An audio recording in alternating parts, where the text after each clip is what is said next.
You been staying busy? Oh, yeah. Yeah.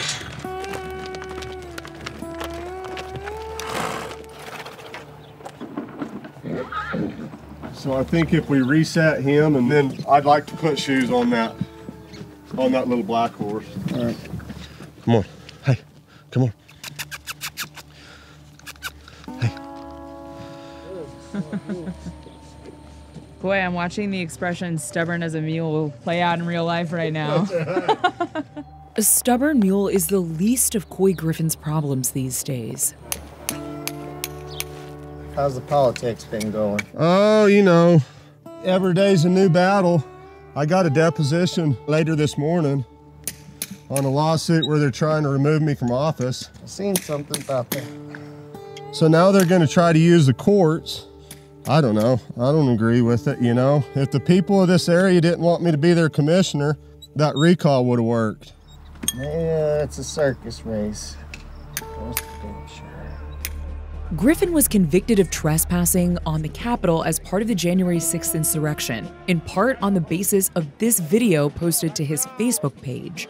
All right, y'all, we're here at the Capitol on the lawn. It's a great day for America. He founded a group called Cowboys for Trump and spoke at a QAnon conference. Don't ever let anybody shame you on January 6th.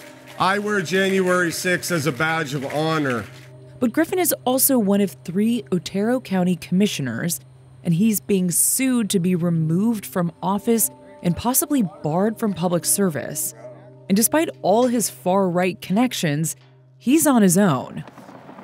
What's up, Henry? This fly's eating you up. So you're not going to have a lawyer for this deposition. Why is that? Well, honestly, because I can't afford it. There have been, for some of the January 6th rioters, people have gotten crowdfund stuff going, and some deep-pocketed Republican donors have helped people out. Yeah. Have you gotten any of that? Or are you disappointed you haven't gotten any of that? You know, I've been able to raise some money I raised about $20,000, I believe, that I spent on a group of attorneys out of Albuquerque on another case against the Secretary of State where they're trying to force me to register as a political action committee, and I don't meet the legal requirements, but I raised some money from that. But yeah, it's disappointing. You know, I have an engagement letter with Sidney Powell. Sidney Powell is a friend of mine. She represented me in the 10th Circuit a while back. She orally argued a case in the 10th Circuit. But even defending the Republican, Sidney Powell have grown quiet. You know, it's like... So you haven't heard from her recently? No, no, I haven't heard from any of them. And they know what I'm going through right now. And it's just, I think the last time I heard anything from Sidney, I think she wished me luck. So you're kind of abandoned by this movement that I'm you've abandoned. been... I feel like it, you know. Yeah, absolutely. And I know a lot of the bigger players, if you will, in this movement. But honestly, I believe the reason why I'm sit by myself is because I can't be controlled. And I think that that's a threat. I think it's not only a threat to those on the right, it's a threat to those on the left.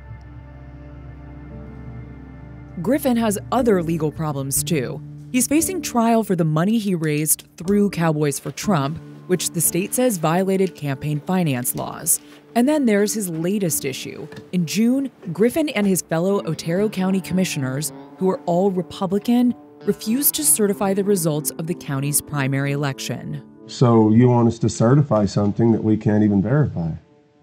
Well, I mean, it's election law. I don't particularly want you to. I mean, it's the law. I have huge concerns with these voting machines. I really do. I just don't in my heart think that they can't be manipulated. Commissioners play no role in the administration of the election or the tallying of votes, and certification is usually a procedural non-issue. The New Mexico Supreme Court ordered the commissioners to certify the election or be removed from office. 2 of them reluctantly did, which was enough to make the results official. But Griffin wouldn't do it. You said in the county commission meeting when the results did not end up getting certified that your refusal to certify was, quote, not based on any evidence, it's not based on any facts, it's only based on my gut and my gut feeling. My own intuition. So you didn't have evidence? I had evidence, and I could have You said you didn't, though. I could through the canvas. When our canvassers went and knocked on doors, and there was 26. Why did you say in the county commission meeting you didn't have evidence, though? Because, let me get to that. We had evidence. I could have referenced the fact that our canvassers went and knocked on a house where there was 26 votes cast out of that residence, and not a single one of those people lived there. I could have said that in the county commission meeting. I could have referenced the fact that Dominion won't let us inspect the machines. I could have given evidence and examples, but the reason why I said what I did is because that's all I need as a sitting county commissioner to cast my vote. That's the power of the vote. And that's, I don't have to make my case to cast my vote.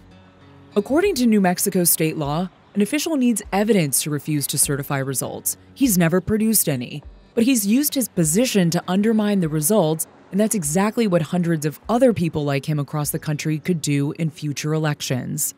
Do you think that this episode in Otero County is a blueprint for the November midterms and for the presidential election in 2024? So if it was a blueprint, I think it was a poor one. Maggie Toulouse-Oliver filed a lawsuit to get the Otero commissioners to do their job, and as the Secretary of State, personally certified the election results. Do I have a motion to vote after the presentation for the certification of the 2022 primary election results? So moved. Second, all those in favor say aye. Aye. Aye.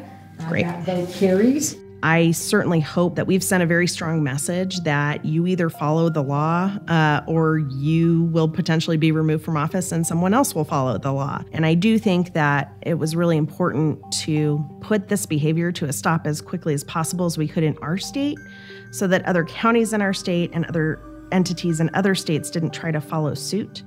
Otero is a bright red county tucked in a state whose leadership is mostly Democratic. So Griffin hasn't succeeded, but Republicans in other states like Arizona, Nevada, and Michigan have focused on getting election deniers into Secretary of State jobs. And that's a crucial part of what some experts are saying is the plan to steal the 2024 elections. So we're at our NAS, National Association of Secretaries of State Summer Conference. We have one every year. And really this is our opportunity as Secretaries of State of both parties from around the country to come together, share best practices, learn from each other. Hand counted, which I think would extend elections over years. But if that is the case, then there's no technology to hack, and we don't have to worry about that. So I think it's worth throwing out there and discussing. So please, because I think we're all facing this. I think some of the folks who are advocating for hand counting are then going to be the same folks that say, why don't I have my election results at 10 p.m.?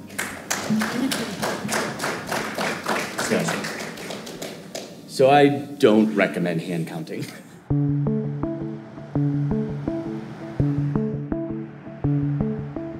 Otero County uses voting machines made by Dominion, a favorite target when Trump and his allies are peddling election lies. Robin Holmes's job is to make sure Otero's elections happen without any shady stuff.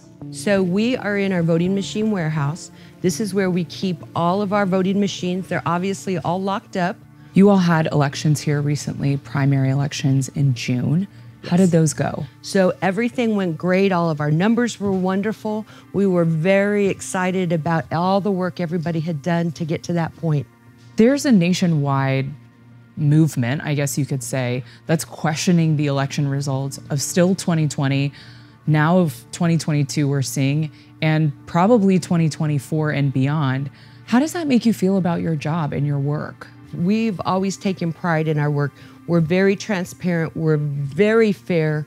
We invite anybody to come and watch us certify machines, watch how they actually work.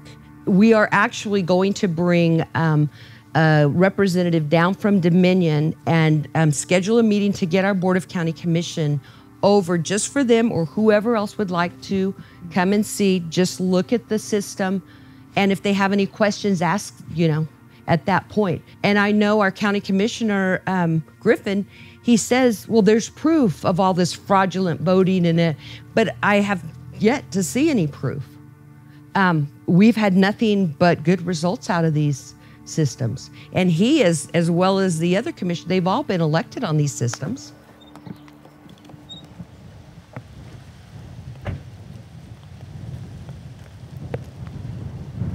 I got an email from Dominion, and Dominion said that they're going to allow us 3 county commissioners to inspect the machines. Yeah, I was going to say, Robin says that you guys are invited to go look at them. And that would be like me going to inspect a rocket ship.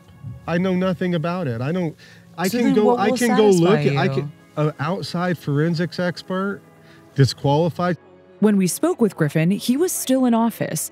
And before his removal, he was already signaling that he would refuse to certify the next batch of election results.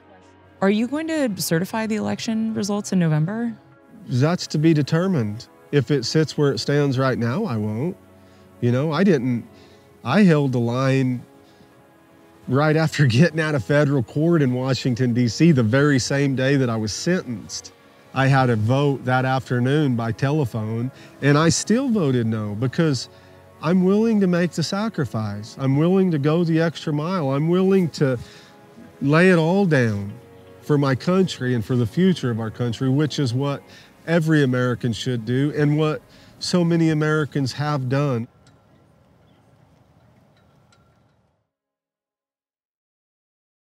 I'm Michael Learmonth, editor-in-chief of Vice News.